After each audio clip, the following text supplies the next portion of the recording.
are still coming out. Who knows how many different parts there may be, but there's so many aspects of money and so many aspects of just business and startups and lessons to be learned.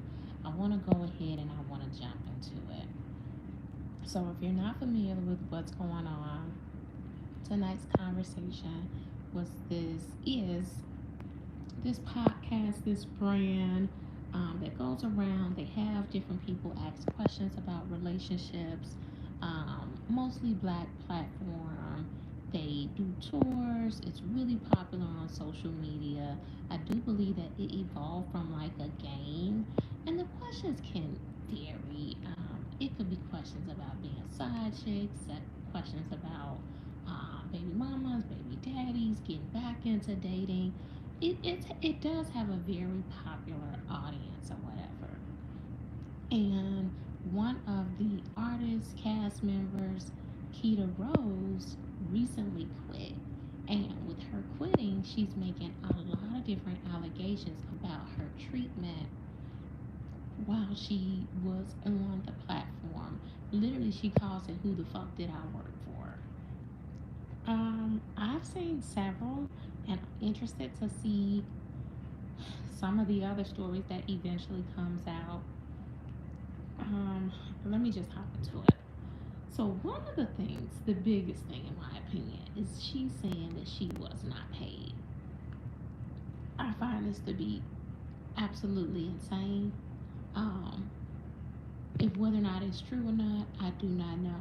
She states as well that they paid her advance to her ex-boyfriend, and because pretty much her boss didn't like working with women. He always claimed that guys understood the business a little bit better.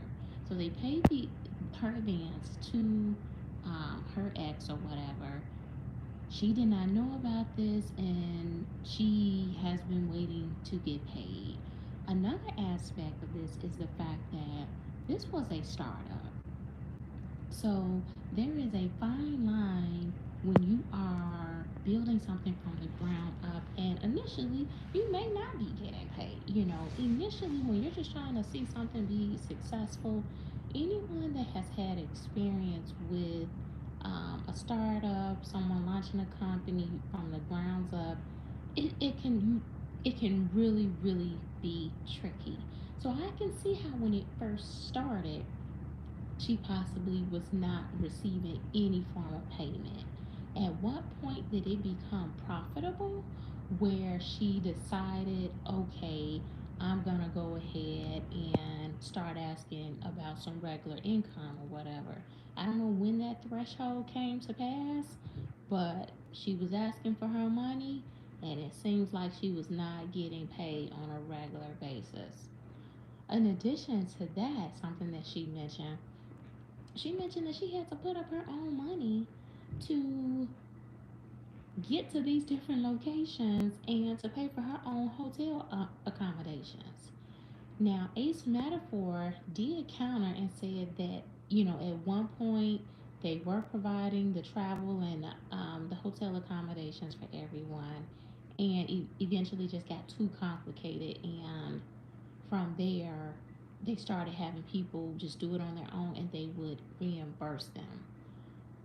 All I can really say is just like, where's the contracts? Where's the attorneys?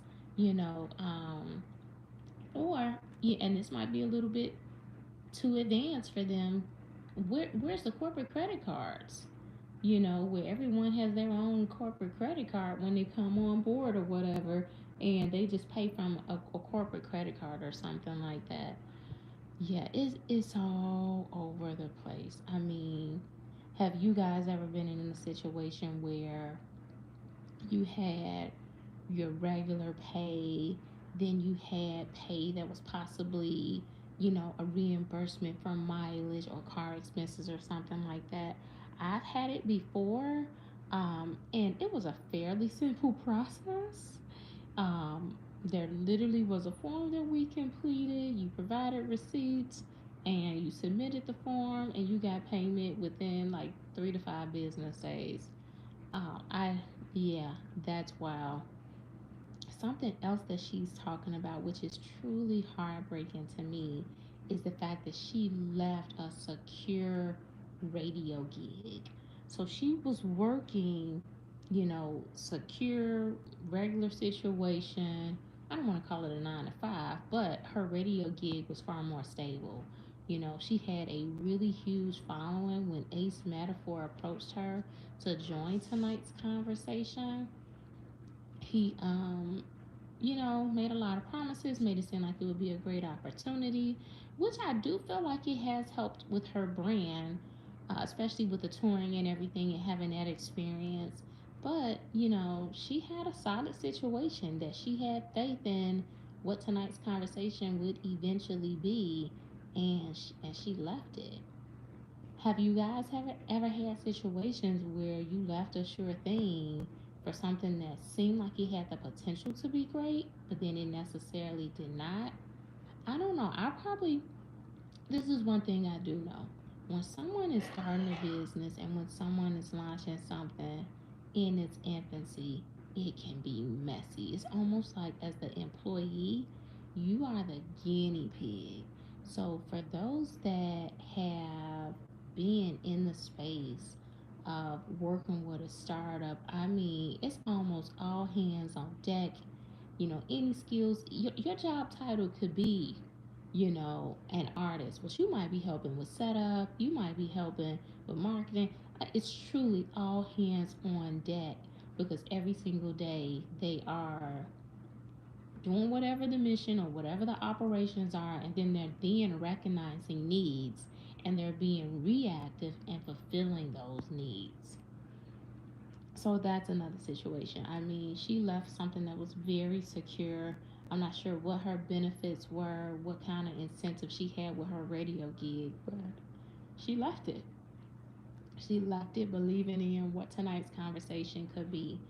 Um, Also, with that too, since this was something that was new, since this was something that was a startup, she continues to speak on the fact that, Ace Metaphor is her boss or whatever.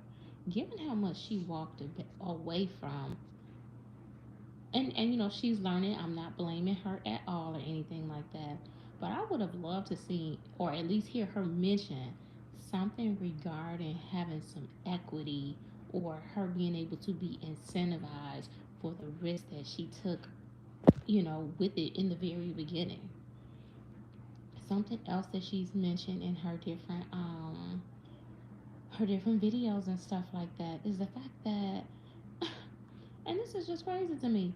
So apparently, people were paying for VIP tickets and for VIP seating and stuff like that, and possibly was showing up and didn't even have seats. What in the world? What? And how did this not come out?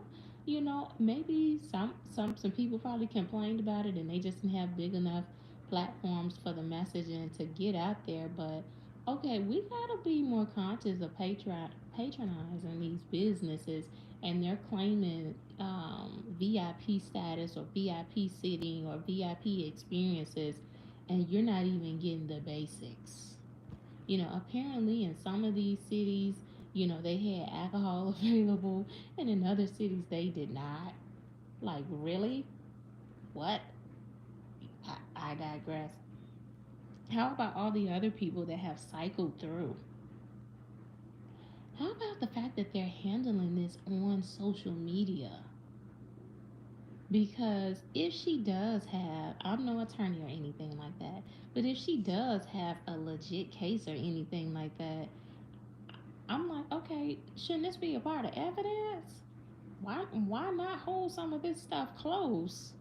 Go ahead, file your lawsuit, collect your coins, and then do some kind of exclusive interview or something like that. I don't know what the strategy is, but yeah. Something else to think about as well, as she is doing these multiple videos, venting and chopping instead of just sitting in one long platform. And as she's doing this, she's garnering more and more attention. Each one of these videos she's doing is gathering more viewers, more subscribers. So on one hand, it's kind of like, okay, she didn't get paid on the front end, but she getting ready to get paid on the back end because, again, tonight's conversation was a very popular thing that was going around. In my opinion, it kind of was like the new it thing compared to like a Wild and Out. Yeah. Um, Something else that she mentioned her merchandise and how Ace Metaphor pretty much harassed her to take over her merchandise sales. She already had a team, to do that, but he just kept asking her, let me handle your merch, let me handle your merch. And she eventually gave in and he took over her metaphor. Again, with my platform, I will always encourage women to open and to start businesses. But I will always say, if you can cut out a middleman, cut out a middleman. You want to know all and be able to handle all aspects of your business until you get it to the point where it can operate 100% without you. But when it's still in its infancy, and until relationships have been built where the trust is there, and even in that case, until you have gotten something in writing, he's asking you to handle your merch, but he don't. But it doesn't sound like it's any paperwork behind it. Handle in what capacity? Handle and for what compensation? You want to help me that much? And you're out here organizing these tours that you're claiming you're making $500,000 off of. You have enough time to help Keita Rose with her merch? I don't know. It just sounded sus to begin with. So again, so many money lessons to be learned. So many money lessons to be learned. Mm-mm. Mm-mm. I'm going to table this for now. But as she does a couple, because I'm not every single time she does a video, I'm not gonna. It she's kicking out these videos like beyond super fast. I'll let her do a couple, and I'll just continue to take notes on some of the money aspects of it. And then from there, we can kind of learn through her experience and kind of navigating what could have been done differently, what lesson was there to learn. That's the thing with being savvy with money and stuff like that. In best case scenarios, you want to learn from other people's financial and business lessons for free. So when I do these different case studies, I believe I've already done one on Snoop, Nelly, Rick Ross with them performing on for Trump's inauguration, and I can't think of the other ones that I've done just yet. But as we have these different case studies, there are lessons to be learned and there is knowledge to be gained.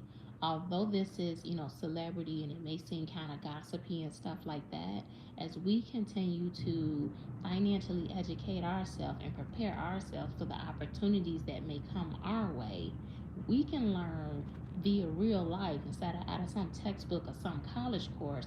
This is how you learn. It's called street knowledge. Sidewalk high. I mean, this is how you can learn and how you can become financially savvy so that you don't end up in the same predicament. I'll go ahead and I will let you all go. Yeah, quite a few money lessons to learn from this whole debacle that's going on with tonight's conversation. Till next time, stay financially savvy, single ladies.